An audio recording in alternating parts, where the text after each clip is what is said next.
Donc en résumé, que faut-il retenir de ce chapitre sur les vecteurs? Déjà, qu'est-ce qui caractérise un vecteur? Trois éléments: la direction, donc la droite AB, le sens de A vers B et sa norme, la longueur du segment AB. Donc trois éléments qui caractérisent un vecteur, qui permettent de le reconnaître et de le connaître. Des égalités entre deux vecteurs donc deux vecteurs sont égaux s'ils ont ces trois éléments en commun. Même direction, même sens et même longueur. L'égalité entre deux vecteurs va me former un parallélogramme. Le vecteur AB égale le vecteur CD, ça me forme, attention par contre, le parallélogramme, non pas ABCD, mais ABDC. Donc une paire de vecteurs égaux forme un parallélogramme, ce que vous pouvez voir ici sur la figure. Opération sur les vecteurs. Si je fais le vecteur U plus le vecteur V, ça revient à partir d'un point initial, de faire le vecteur U, puis d'appliquer ensuite, immédiatement, le vecteur V, le déplacement qui correspond au vecteur V.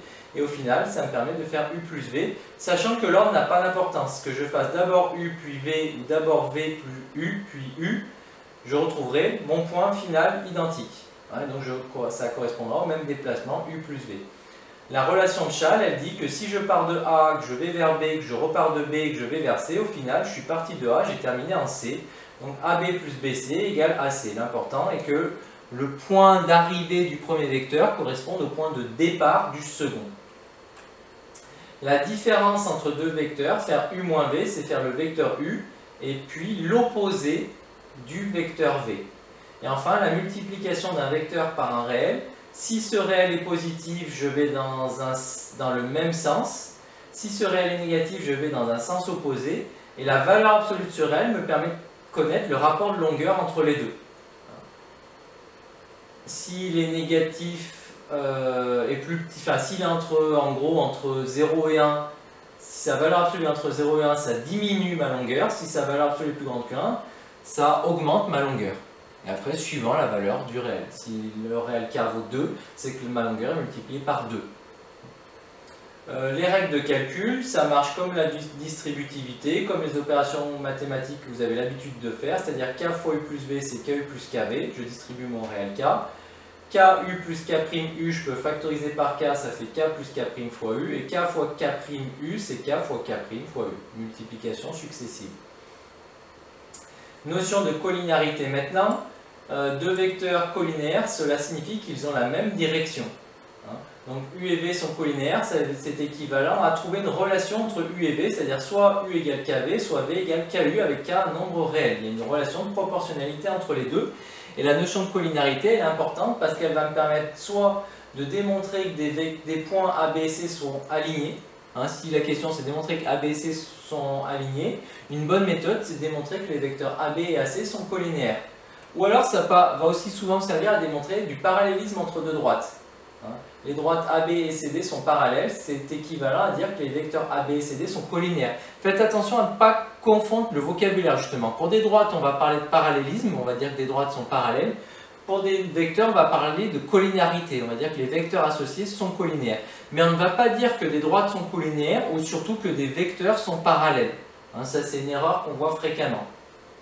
Donc soyez vigilants là-dessus. Base, c'est que deux vecteurs I et J non collinéaires vont former une base des vecteurs du plan, base qui sera orthogonale si les vecteurs sont orthogonaux, des directions perpendiculaires, base qui sera orthonormée si en plus d'être orthogonaux, les vecteurs sont de même norme. Et du coup, quand on est dans un repère, si on est dans le plan muni d'un repère O et J, A et B, deux points de coordonnées respectifs, XA, YA pour le point A, XB, YB pour le point B. Alors, si je veux calculer les coordonnées du vecteur AB, je fais XB moins XA, YB moins YA. La différence des abscisses moins la différence des ordonnées en partant toujours du second point. Attention, oui, c'est un piège que j'ai peut-être pas souligné dans le cours.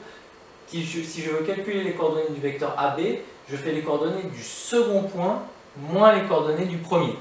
Si vous faites les coordonnées du premier moins le second, vous calculez les coordonnées du vecteur BA qui ne sont pas les mêmes, elles seront opposées. Donc soyez vigilants à cette formule, apprenez-la correctement et dans le bon sens. Et le vecteur OA, c'est-à-dire le vecteur qui part de l'origine, à ce moment-là c'est plus simple, ces coordonnées, c'est les coordonnées du point A. Et maintenant qu'on a les coordonnées de vecteur, je peux en faire la somme. Hein, j'additionne les coordonnées. Je peux faire l'opposé, je prends l'opposé des coordonnées. Je peux faire la différence, je fais la différence entre les coordonnées. Je peux multiplier ça par un réel en multipliant les coordonnées par ce réel. Et enfin, vu que la collinéarité c'est important et intéressant pour démontrer un certain nombre de choses, comment justement démontrer que des vecteurs soient collinaires en démontrant que leur déterminant est égal à 0. Donc le déterminant de ces vecteurs là, U de coordonnées A, B, V de coordonnées X, Y, c'est le produit en croix A, Y moins B, X.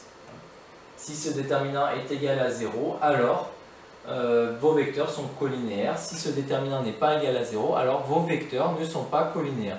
Donc voilà l'essentiel à connaître sur les vecteurs, savoir qu'est-ce que c'est un vecteur, qu'est-ce qui les caractérise, dans quel cas ils sont égales, comment j'en fais la somme avec la notion de châle, la différence, la multiplication par un réel, la notion de collinéarité, et puis enfin, se placer dans un repère, être capable de déterminer leurs coordonnées et à partir de ça, faire un certain nombre de calculs et notamment démontrer la collinéarité entre deux vecteurs.